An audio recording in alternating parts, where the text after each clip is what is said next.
People think financial freedom means having unlimited money, no stress, no bills, no obligations, complete freedom to buy whatever they want whenever they want.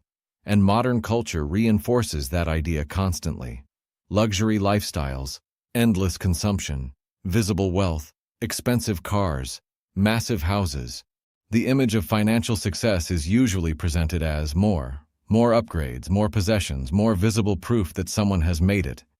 But over time, something strange often happens. Many people who appear financially successful externally still feel trapped internally, still stressed, still pressure sensitive, still dependent on continuous income flow to maintain the structure surrounding their lives. And eventually, an uncomfortable question begins appearing underneath the surface. What if financial freedom has less to do with visible wealth and more to do with flexibility itself? Because flexibility quietly changes almost every part of financial life. This is Streetwise Wealth Academy. I'm Winston, your synthetic financial educator. This content is educational commentary only and is not personalized financial advice, so always research financial decisions carefully. One of the most important things to understand about financial freedom is that freedom and consumption are not automatically the same thing. Modern culture often treats them like they are identical, but structurally they behave very differently. Consumption usually expands obligations. Freedom usually expands flexibility, and those are not always moving in the same direction. Now, this becomes easier to understand once financial life is viewed structurally instead of emotionally. Because visible wealth and structural flexibility are often very different realities underneath the surface. A person can appear extremely successful externally, while privately carrying enormous structural pressure. Large recurring obligations, high lifestyle maintenance costs, continuous dependency on uninterrupted income flow. And once enough obligations accumulate simultaneously, maintaining the structure itself becomes the priority. That changes emotional experience significantly. Now, this doesn't necessarily mean someone is failing financially. That's important to understand clearly. The issue is structural dependence, because structures requiring constant maintenance naturally reduce optionality over time. And optionality matters more than many people initially realize, because flexibility affects nearly every part of life. The ability to tolerate uncertainty, the ability to change direction, the ability to recover from disruption, the ability to make decisions without immediate financial pressure shaping every choice. And once flexibility narrows far enough, even financially successful lives can begin feeling emotionally fragile underneath the surface. Now, another important reason this becomes confusing is because modern culture heavily rewards visible consumption. Visible success is easy to recognize socially. A nicer vehicle, a larger home, more luxury, more convenience, more visible upgrades. Those things communicate status immediately. Flexibility does not. Nobody sees reduced obligations. Nobody sees breathing room. Nobody sees optionality, which means modern financial culture often overvalues visible consumption while undervaluing structural flexibility. Now, this doesn't happen because people are irrational.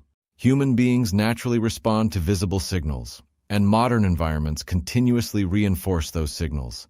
Advertising, entertainment, social media, consumer culture, all of these repeatedly associate visible lifestyle expansion with success and fulfillment. And over time, repeated exposure quietly reshapes emotional expectations automatically. Now, eventually, many people begin unconsciously organizing financial life around maintaining appearances of success rather than maximizing flexibility itself. That shift changes behavior significantly, because maintaining appearances usually requires recurring structural commitments, larger payments, higher recurring expenses, expanded lifestyle systems operating continuously in the background. And once recurring obligations increase far enough, future flexibility quietly begins narrowing underneath the surface. Now, another important layer here involves time. Because financial dependence rarely develops instantly, it develops gradually, one obligation at a time, one recurring system at a time. And gradual systems are often the hardest systems to recognize emotionally while they're happening. A slightly larger payment feels manageable. A convenience upgrade feels justified. An additional recurring expense feels small enough not to question deeply. And individually, many of those decisions genuinely are manageable. That's the important part. Financial structures usually become restrictive through accumulation rather than catastrophe. Repeated systems quietly shaping future flexibility over time. Now, another reason flexibility matters so much is because flexibility changes emotional pressure itself. A flexible structure can absorb uncertainty more calmly. Unexpected expenses feel less destabilizing. Life changes feel less threatening. Temporary disruptions feel more manageable. Because flexibility creates structural breathing room underneath financial life. Now, this doesn't mean financially flexible people never experience stress. Everyone experiences uncertainty. The difference is structural exposure. Systems with narrow margins often create continuous low-level pressure even during stable periods, because the structure itself depends heavily on uninterrupted continuity. Now, another important factor here is attention, because recurring obligations require continuous mental management, tracking payments, managing schedules, monitoring recurring systems, maintaining financial continuity. And over time, repeated obligation management quietly consumes emotional bandwidth underneath daily awareness. That matters because financial stress is not only mathematical, it is attentional. The more systems requiring continuous maintenance, the more emotional energy financial life begins consuming over time.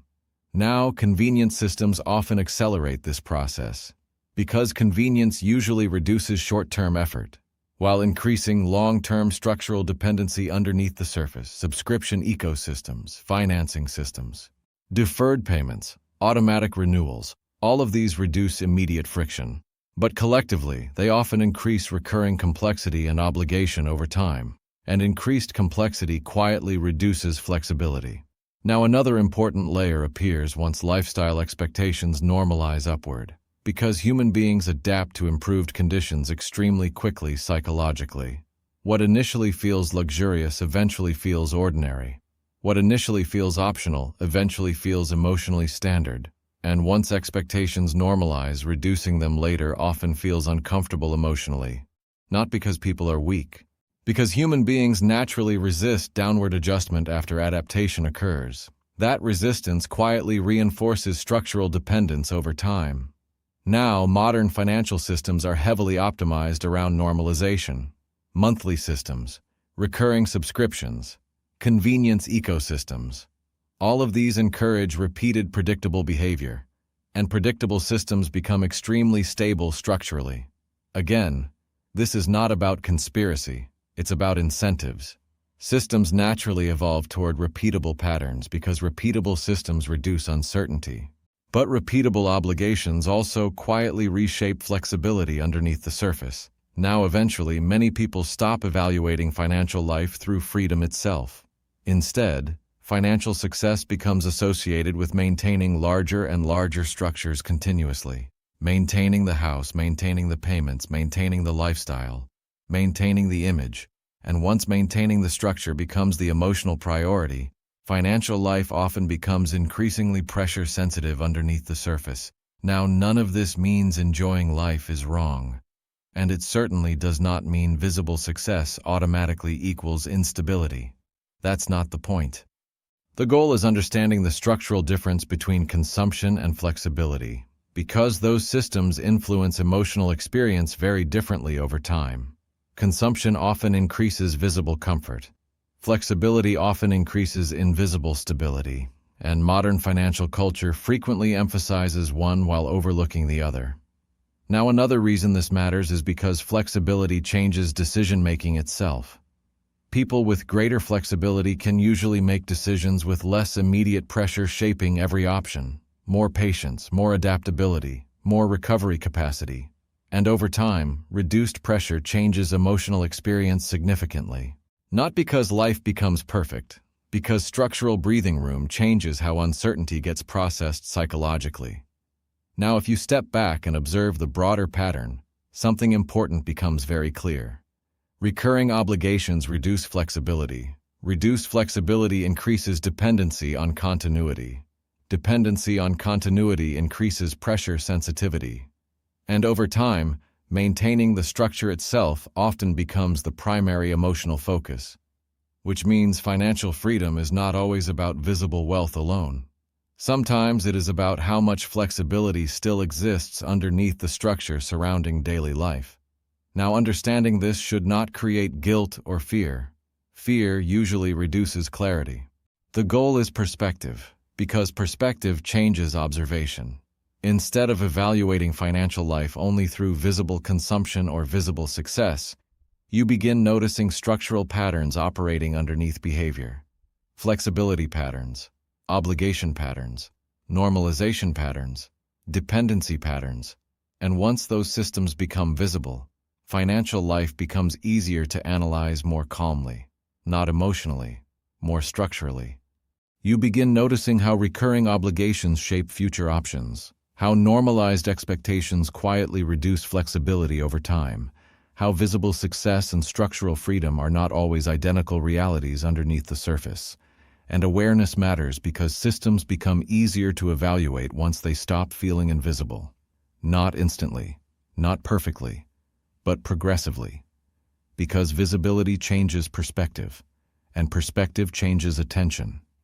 Now, financial life is rarely shaped by one dramatic moment. It is usually shaped through repeated systems operating quietly beneath everyday awareness. Small obligations, small recurring expectations, small normalized adjustments repeated consistently across years. And once those patterns become visible, financial freedom starts looking different. Less about visible excess, more about structural flexibility underneath the surface, because the deeper issue is often not how expensive life appears externally, but how dependent the structure becomes internally. And understanding that changes how financial success itself gets interpreted over time. Less performative, more structural, more intentional. Because systems become easier to navigate once you begin seeing the difference between visible wealth and invisible flexibility clearly. And every lesson in this series is designed to make those hidden structures easier to see clearly.